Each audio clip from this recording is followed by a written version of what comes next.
Veracruz, me chamo Ellen Monique e faço parte do grupo Mentes Literárias. Hoje falaremos um pouco sobre Pero Vaz de Caminha. Quem foi, o que fez. Quer saber mais?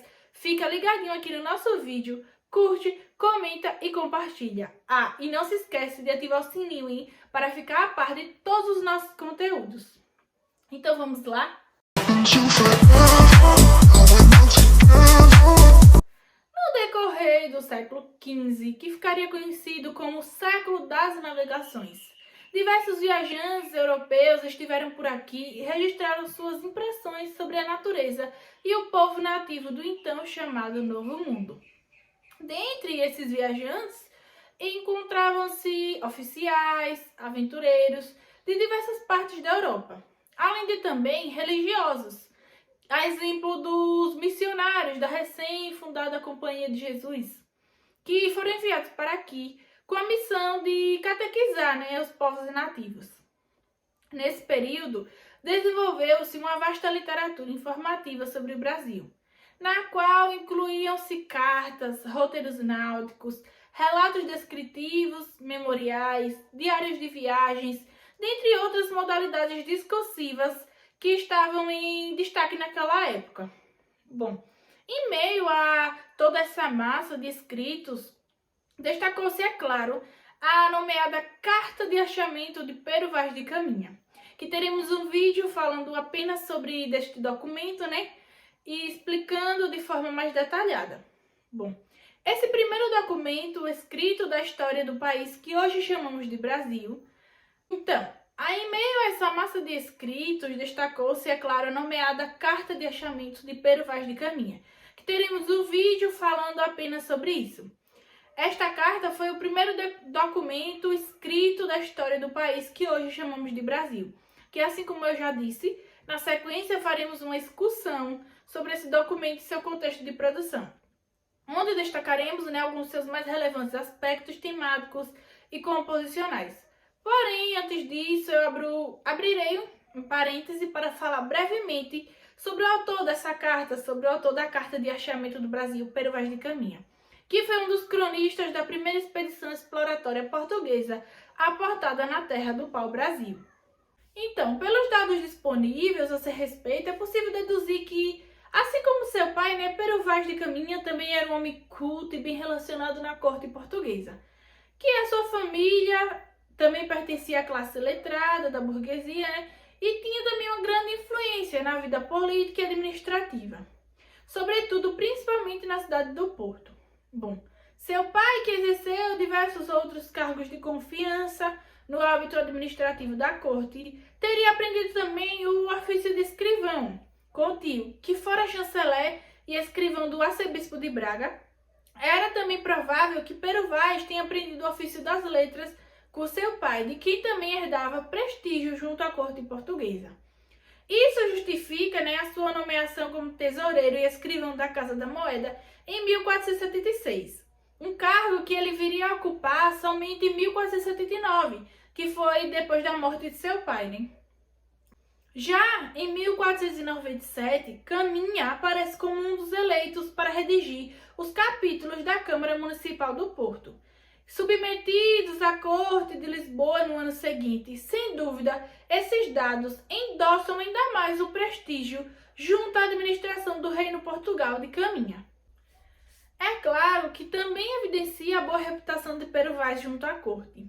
A missão que lhe foi confiada pelo rei Dom Manuel em 1500, que é quando Caminha é enviado na frota de Cabral para a Índia, com o propósito de assumir o cargo de escrivão na feitoria portuguesa em Calicut, essa seria a segunda expedição realizada ao Oriente pela Rota do Atlântico. Essa mesma rota havia sido percorrida a primeira vez poucos anos antes pela Armada de Vasco da Gama. Não sei se vocês lembram, se já estudaram. Me refiro principalmente àquela expedição imortalizada na epopeia de Luís de Camões, o célebre autor de Os Lusíadas, obra considerada o maior monumento literário da língua portuguesa.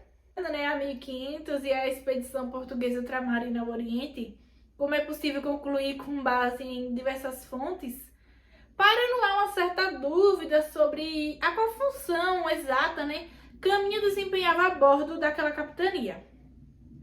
Na da capitania era aquela chamada caravela em que viajava o comandante da frota. Alguns investigadores questionam se realmente Caminha desempenhava alguma função específica na caravela de Cabral. Já outros endossam uma certa hipótese de que, de fato, ele teria exercido o papel de relator oficial daquela viagem. Enfim, controvérsias à parte, o certo é que, como registram os anais da história, foi no percurso dessa viagem, que por sinal foi a última realizada pelo nosso escrivão, que se daria o acontecimento que o tornaria realmente célebre.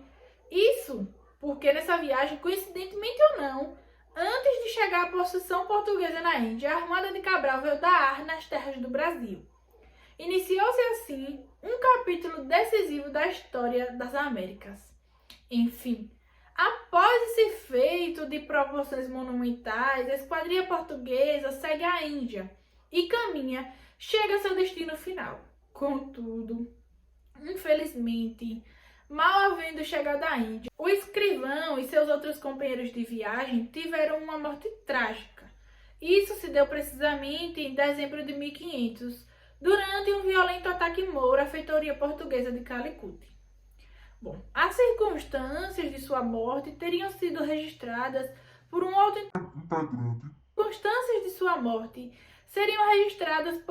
integrante da expedição cabralina, aquele que entrou para os anais da história do Brasil com o cognome de Piloto Anônimo.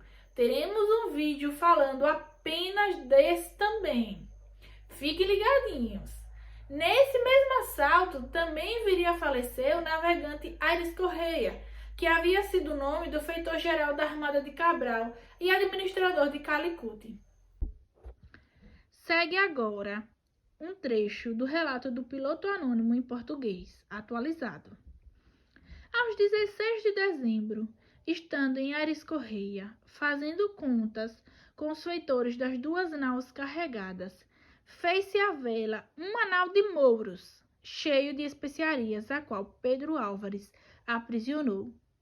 O capitão dela e os mais principais saíram em terra e fizeram grandes lamentos e rumores, de modo que todos os mouros se juntaram e foram falar ao rei, dizendo-lhe que nós tínhamos ajuntado em terra mais riquezas do que leváramos para o seu reino, e éramos ladrões e roubadores, que assim eles se obrigavam a matar-nos a todos, enquanto a nós, que não sabíamos de nada do que se urdia, de repente vimos vir a todo o povo sobre nós, matando e ferindo.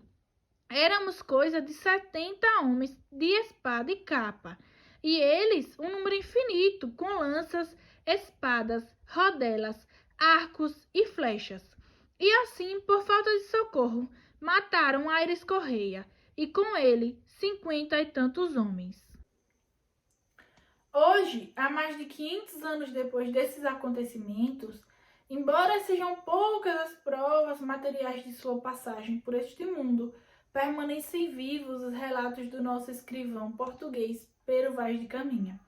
Em especial, dado seu incontestável valor histórico, segue sendo lida, celebrada, estudada e questionada sua emblemática carta, na qual, em meio à perplexidade e ao juízo crítico, talvez sem o saber, Caminha oferece à posterioridade a sua versão de um encontro que viria a ser um marco inicial do nascimento de uma nação. Esse foi o nosso vídeo de hoje. Espero que tenham gostado.